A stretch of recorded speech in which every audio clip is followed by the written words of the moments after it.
Okay, we're continuing. This is part 2 of Prevent and Reverse Atrial Fibrillation, Afib and CHF by me, Pete Rogers. We're on page 18, if anybody's following in the book. Okay, so what are the most common causes of Afib? Uncontrollable stuff does play a role, like aging and genetics, but most risk factors are controllable. Things like high-fat diets, processed food, fast food, caffeine, alcohol, tobacco, vaping, marijuana, and the common, Western diseases: hypertension, diabetes, obesity, atherosclerosis, and leaky gut. And common Western problems like excessive stress, sleep deprivation, exposure to blue screens from cell phones, computers, at night. Blue light at night messes up circadian rhythms, gets the person to sleep less. Being sedentary, okay? The risk of AFib goes up if you sit on your butt watching TV. You can also overdo it with exercise. People who run, like some younger people are going to AFib. Some people's bodies, they just don't handle it well going into marathons and stuff. Part of that could be because they have just been drinking water, not replacing their electrolytes, and they drop their potassium and their magnesium. Short duration vigorous exercise is actually really good for you and doesn't, and running more moderate distance and that'll reduce the risk of AFib. Particulate matter inhalation with air pollution is bad too, can increase your risk. So if you live or work in a polluted area, do your best to minimize it. If you can move. There's little things you can do. Hold your breath when, diesel exhaust is in the area. Like some people leave their diesel car running. Consider getting an air filter for your home. Also, I expect many readers of this book will have already seen my other videos and books, and I've talked at length on all these things like obesity, how to reverse it, hypertension, diabetes, obstructive sleep apnea, atherosclerosis, and stroke. So what I did with this book was I put all that stuff in the chapters in the latter half of the book. The stuff that's new, I put that all in the first chapter for people who've read my other books. But for people who haven't read my other books and just getting that book, it's still there just in the back of the book, okay? All right, so here's the big question. Can you give me a list of risk factors for atrial fibrillation? Yeah, and I did, because usually the way you cure a disease, or you have your best chance to cure a disease, is by avoiding all the things that cause it. So I made a really detailed list. I think this is the most detailed list in the world of AFib risk factors. So of course, I'll just go through them one by one, because if you got AFib, it really matters to try to avoid each and every one of these if you can, because most of them are controllable. Some things aren't, of course. Your aging, genetics. Okay, avoiding air pollution. Don't eat a low-fat diet. Don't eat a high-fat diet. Avoid high-fat foods. Avoid animal foods, meat and dairy, all of them. I recommend 100% vegan diet. Avoid simple sugars. Avoid sweets. That leads you into all kinds of problems, including potentially dental problems. Avoid omega-3 supplements. Omega-3 supplements increase your risk of atrial fibrillation. That's why it's kind of a joke to say they're heart healthy or brain healthy. AFib can dramatically increase your risk of dementia. Hyperlipidemia. Again, you avoid that by eating the high-fat diets. Avoid the high fructose corn syrup with the sweets. Avoid caffeine. Get your sleep. Minimize your stress. Processed food, it's always bad, processed food. A 10% increase intake of processed food is associated with an 18% increase in obesity.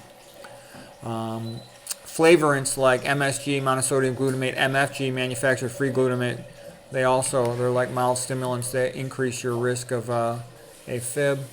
Artificial sweeteners, they're all bad, including aspartame. The other ones, they're all bad. There's not a good one. Excessive dietary sodium, because it's associated with overeating, obesity, hypertension, insulin resistance, diabetes. Fast food, it's always bad. Don't ever eat it. Excessive stress, because just to make fast food, they have to have tons of preservatives and lots of other chemicals in it, so it's always a loser. You don't want to eat that stuff.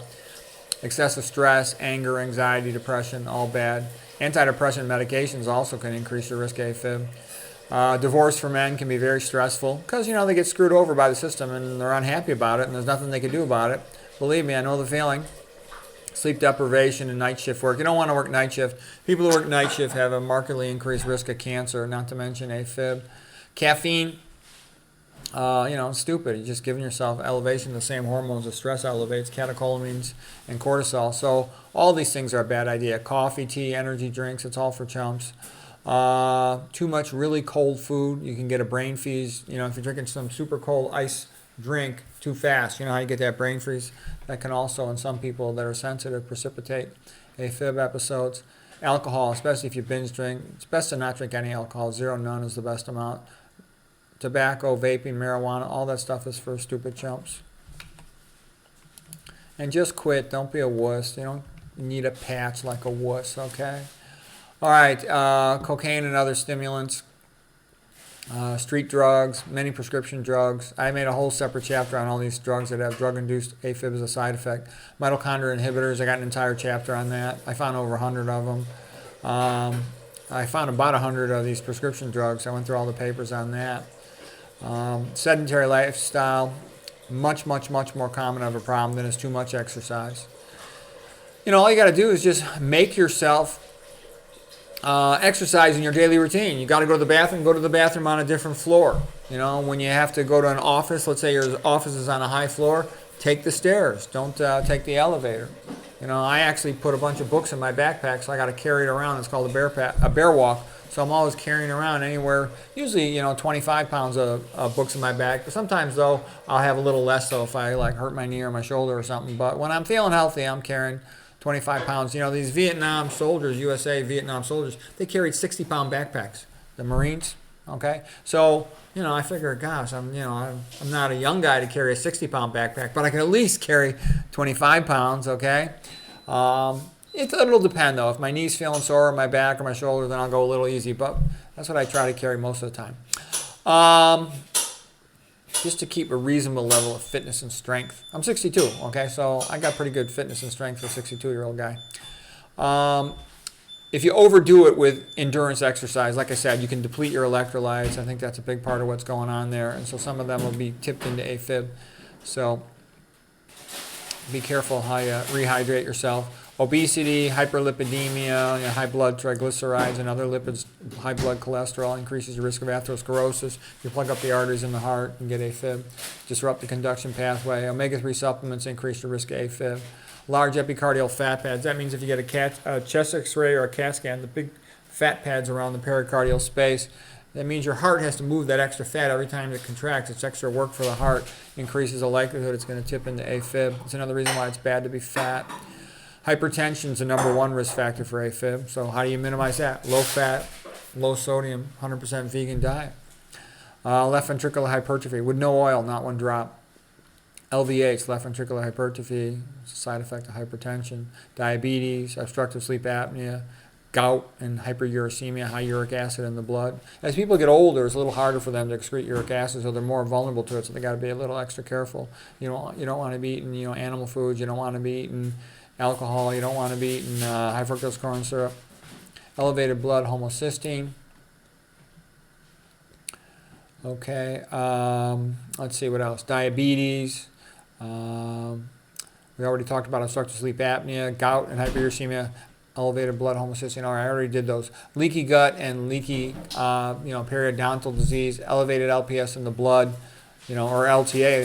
LPS is gram-negative bacteria endotoxin, lipopolysaccharide.